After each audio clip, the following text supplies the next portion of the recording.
Okay, this is James Lomenzo coming to you from Asian Beat, and I'm here for Yamaha basses, and I wanted to take a minute and get you guys up to speed about the newest product from Yamaha, the 1025X, which is this bass I'm holding right here. I'm very proud of this bass because myself and other musicians, professionals in the United States and all over the world, had a chance to contribute their information and their ideas about what would make a great rock and roll bass, and I think Yamaha's really managed to find a good place with this bass guitar. For a 5-string bass, it's probably one of the most balanced sounding and playing basses I've felt in a long time. It's very hard to make these basses so that all the strings are even against each other, and I think that Yamaha's really managed to pull this one just right out of the box. It's great. I'll tell you a little bit about it, what I know about it. This bass has a 5-laminate neck on the back, which is the classic style of the original BBs, except that the difference is this has a bolt-on construction. The neck itself was bolted on, and the reason they went for this is because some of the classic rock and roll sounds that we like are bolt-on bass necks. In other words, if the neck doesn't run through as one piece all the way to the bridge, there's a different kind of attack. So by building the bass this way, you get that kind of punchy attack that we're used to hearing in all the great classic rock records, and it's a sound that I like very much. The thing that's extraordinary about the new bass neck is that, well, first of all, it's got the 5 laminates and a bolt-on. It has 2 strips of mahogany and 3 strips of rock maple. The rock maple has a new process when they make it. When they actually mill the wood, they cut it, they call it quarter sawing. And by quarter sawing the wood, by cutting it at its quarter edge, you actually get the grain to line up in one very strong, very hard direction. So these necks are rock solid.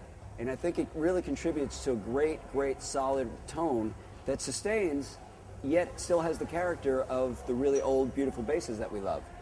If I can give you a little demonstration of just a basic sound, and you can see how good these things sound.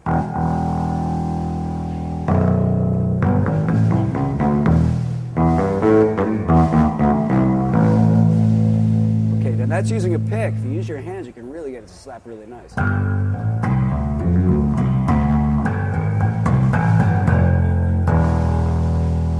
We're going to let that go for a little bit and listen to it. So, because of this neck, you really get that big punchy sound, the big rock sound.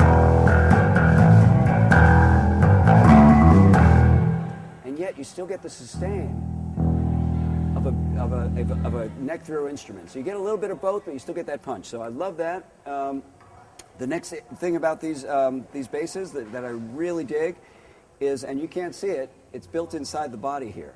What they've done is, usually when they construct basses, they'll make it out of 1 piece or 2 pieces or 3 pieces, depending on how they make it.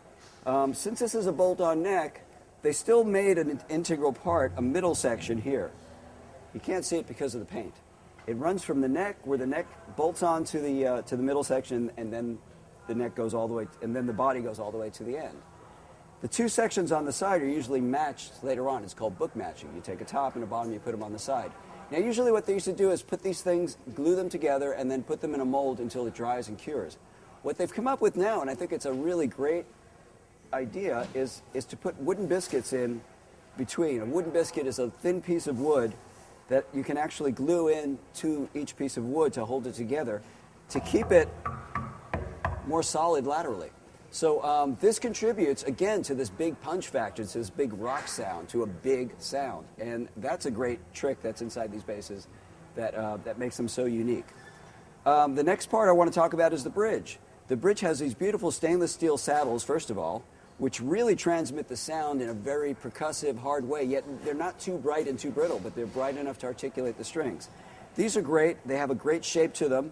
They look classic. They look like the old bridges that we've fallen in love with over the years. And the rest of the bridge system is basically your usual aluminum with a little bit of shine on it. But the nice thing is you have an option of putting the strings through the body. You can see where it comes through right there at the middle end part. Or you can actually come through the bridge, which is the traditional way. By putting the strings through the body, you still reinforce this big power section from the top of the neck all the way through the body, holding together through the bridge, and then holding it to the body. So you can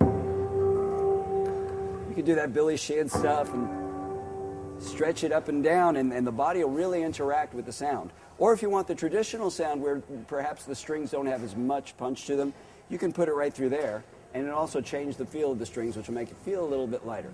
But I actually like this good tension that this bridge provides. So that's great.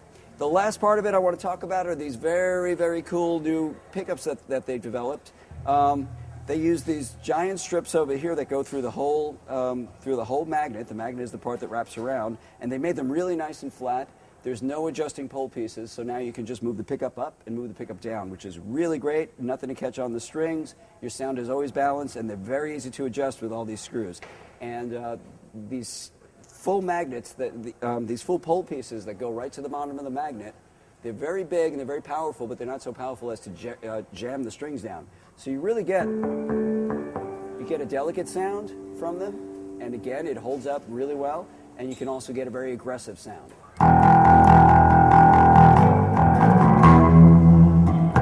Right? Now, front pickups, classic P-bass pickup, so you can get that kind of very warm sound, good for the blues.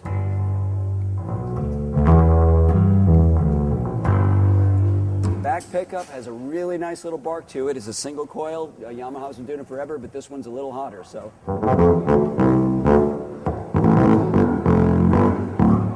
Yeah, you get that really tight sound playing right over that pickup. And the harmonics, again, just fly out of there.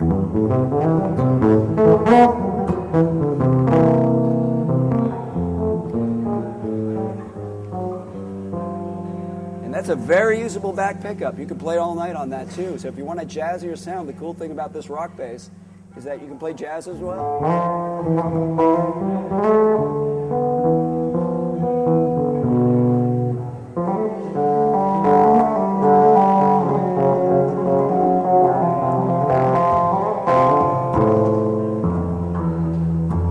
Okay, so all these elements, the best part about this bass, the 1025X, the X designation, by the way, means it has a cool pickguard on it and it looks cool.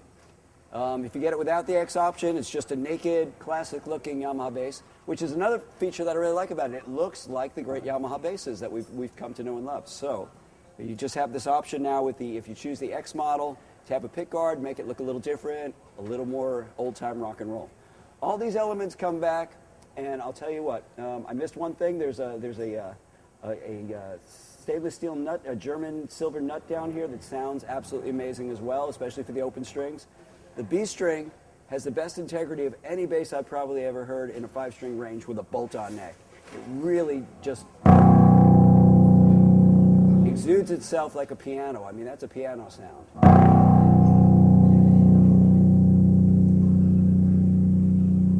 The only thing that's missing for that is when you take your foot off the sustain pedal, it goes ba-doom. So I'll make that noise myself. All right, so there's a piano for you. Okay, so this is a lovely bass. I think everybody should check it out. It's a great bass. I'm very proud to have been part of it, along with a lot of the other fabulous players at Yamaha. And go to your store and check this one out.